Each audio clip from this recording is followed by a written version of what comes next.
dossier judiciaire, mais très politisé par le parquet. C'est très politique ça. Le parquet, c'est un peu le régime. Parce que mën na jot ay instruction du régime. Mooy la seule institution judiciaire boo xam ni mën nañ ko jox ordre mu jóge ci homme politique yi. te du ko sañ a bañ. te du ko sañ mooy parce que da ngay def par écrit. bi nga ko defee par écrit c'est un ordre.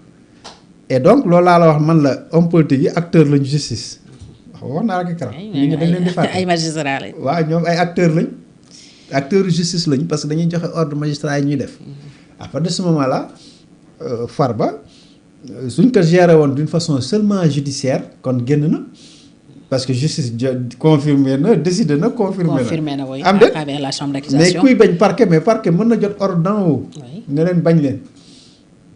donc ça devient politique. demal defi pouvoir. waaw mais yooyu yëpp amul solo affaire àddina la rek yooyu lañ fi daan gis non après ñu ne ñoom lii jaaduwul wooy parce que dafa daloon si ñoom. ñoom bu ñu koy defaatee nag jaadu na c'est la question. ñun ñëpp nañu toog di réfléchir am na un moment donné dañuy xoolante si bët waxante dëgg sinon c'est pas la peine ñuy nekk nii rek di jaayanteeg yu kenn xamul diw nii diw mu sell mi bon c'est pas important ce qui est important mooy est-ce que li muy def dëgg la wala du dëgg c'est ça qui est important te fii dans cette affaire là il y a un problème waa ji feebar na c'est attesté par des médecins confirmé par d'autres médecins et justice bi décidé na ba tàyyi ba ca chambre d'accusation ni nañ ko bàyyi. en attendant baaxuñu ñu bàyyi affaire bi nañ ko bàyyi ni mu libre nga ne non du ci dara. provisoirement mais quel est ton problème avec ce gars. ça devient personnel quoi mooy li ma doon wax fii. Sénégal yu bëri c'est personnel yu bëri laa la wax nii yaa ngi gis Sénégal c'est personnel nit ñi ay problème personnel la ñu am di ko nag ku nekk mbubboo li nga yor di ko xeexee mais en réalité c'est personnel ça devient personnel mën naa am y a autre chose parce que parfois. nit ñi dañuy jote yoo xam ni nit ñi duñ ko xam mën naa am looy gis rek jàppal ni boo nee c'est personnel juumoo y a quelque chose qu'on reproche à ce gars et personnel y a des gens xaw ma kan la ci régime bi mais y a des gens yoo xam ne ce gars là ils ont un problème personnel ak moom. des comptes à régler. léegi ñoo xam ne quel est le problème.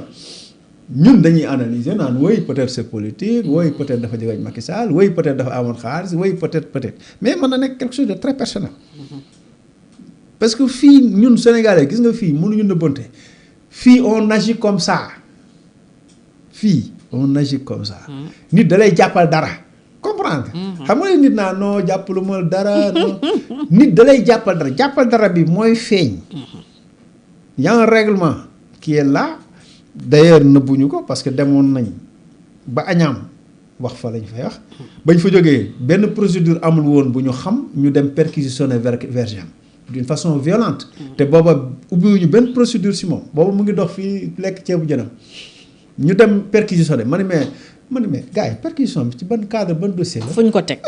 moi j'ai pas compris quoi. ñu jëlee fa lii am. 1 2 nañ ko bàyyi non Tahirou Sarr bàyyi nañ ko non bàyyi kii non contre expertise non feebar non ñu nekk ca loola moom daal bu ñu fexe daal ba waa ji ba mu génn waaw loolu mooy la yow bi ñu la koy def fii démb ak bëgg démb day toj sa vitrine Sénégal yëpp non lii jaaduwul yow yaay def loolu. kon c'est une question de liberté et de droit qui se pose. droits humains. non c'est clair mais c'est clair loolu ku ko waxul boobu dalaa dal. mais tout ou tard ce gars-là day génn bu incha allah mais c'est la honte ça wala boo nekkee ci état bi yow tu n'es pas gêné dara du la gêné loolu lan moo leen dal. lii lañ doon wax bëri parce que bëri na tey yu teg woon ci kaw Ousmane Sonko bu ñu tegaatee film bi day ñaaw. parce que mënoon nañ ko topp. ci lu mu def fekk du ñaaw du ñu violer ay ñoom ñëpp a yem. man daal affaire bi jaaxal na ma ku ci fàllu daal moom. kon ci loolu lañ jëm. ci lañuy fonctionner. ce sera pas une surprise bu ñu yëkkatee ay levée immunité parlementaire man du ma sax suivre débat yooyu du ma ko suivre c'est tellement enfantin. parce que li tax non j'ose dire parce que j'ai beaucoup de respect pour les députés mais je dis que le débat est enfantin. xam nga tax ma ni c'est enfantin. kii faral Pastef levée. xam nañ fi muy mujjee. waaw en fait te plénière bi amagul danaan levée parce que parafan fatam seetaan porno léegi surtout jigéen ñi nag. oui jox xaabaabal ci kii xeelu kii jéegëri. ñu def fa ay xulo personnel aussi kii faral état bi contre. jaaduwul moo tax je ne suis rien du tout du ma sax seetaan c'est pas important. nañu lever après ñu def lu leen ne c'est aussi simple que ça mais régime bi day jeex. il faut savoir que pouvoir boo gis aussi day jeex. donc il faut faire doucement. moi je crois que ñun wax nañ ko fi waxaat ko fi Fatou Tiété témoin. doo bàyyi may fan. régime yi ñu ngi fa woon di def suñu émission. c'est pareil loolu rek nga fi gisaat. les acteurs changent. mu mel ni théâtre yooyu au théâtre ce soir. waaw acteurs yi rek ñoo changé. acteurs yi changé rek mais les mêmes méthodes. les mêmes problèmes les mêmes scènes les mêmes scénarios. y compris à l'université de Dakar. lépp lu ñu fi waxtaanee quoi. c'est les mêmes trucs yu ñu daan dund avant. genre rediffusion la rek. waaw lañ doon dund avant léegi nag acteurs yi ñooy changé. à partir de ce moment-là et puis voilà soit nga ñëwee kaa wax soit ñi moo kaa wax. mais ku ñemewul wax aussi yaa ngi encourager li xew c'est pas normal. te dañuy taxaw ñun c'est pas normal. li ñuy def nii yëpp amuluñu lu njariñ ay levée immunité naan dañ kaa fekk ki portable mu ngi ci loxo lu tax nangoo portable bi lu fekk portable on s'en fout comme démb bërg de wala xaw ma lan kii de vol de portable xaw ma c'est la même chose ak porno seetaan lu ñaaw ak seetaan lu ñaaw fii réew mi bu ñu woon ñu fi seetaan lu ñaaw ñëpp tey ñu dee dañ leen di suul suba ñu seetaan ñu ñaaw ñëpp léegi nañ décider loolu après bu subaa ñëpp dee ñu xool ba xam ñaata dee dee yàlla na fi kenn des waaw ma ne ko yàlla na fi kenn des waaw kon nag bu ñu naxante bu ñu fi naxante affaire privé yi nañ ko bàyyi sphère privée problème privé nañ ko bàyyi sphère privée tant que lu privé loolu yàqul effectivement li nga xamante ne mooy l'ordre public la sécurité publique fii en prison waroo fa yor téléphone et tout mais en prison am na ay garde am na régisseur de prison am na ay règles moom génnul waaw donc ñun daal wax dëgg yàlla comme ces avocats là moi ces histoires d'assemblée là ay levée d'immunité yooyu moom wax dëgg yàlla intéressé wu la boo koy seetaan sax da ngay nga am jot parce que même discours là en fait même discours boo bokkee ci pouvoir bi da ngay défendre loolu bon bokkul ci pouvoir bi contre loolu ñu utal ko lay ñu ëpp doole la kii ku nekk défendre sa position ñu tàggasante fa waxante fa musiba